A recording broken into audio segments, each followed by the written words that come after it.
Mort de France Gall.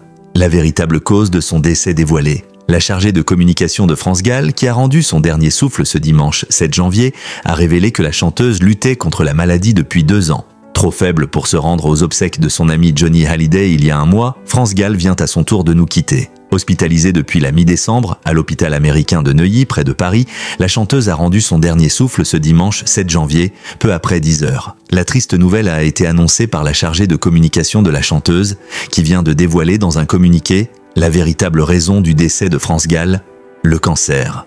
Il y a des mots qu'on ne voudrait jamais prononcer. France Gall a rejoint le paradis blanc le 7 janvier, après avoir défié depuis 2 ans, avec discrétion et dignité, la récidive de son cancer, écrit en effet Geneviève Salama. France Gall, qui avait surmonté un cancer du sein en 1993, était toujours restée discrète sur sa santé. Elle avait été admise aux urgences début 2016. Sa société de production avait alors révélé qu'elle souffrait d'une intolérance médicalement use. Mais, selon Ici Paris, ce passage en soins intensifs avait révélé des anomalies rénales, pulmonaires et cardiaques. Après que le même magazine a révélé fin décembre l'hospitalisation de la chanteuse, l'attaché de presse de France Gall avait évoqué une infection sévère.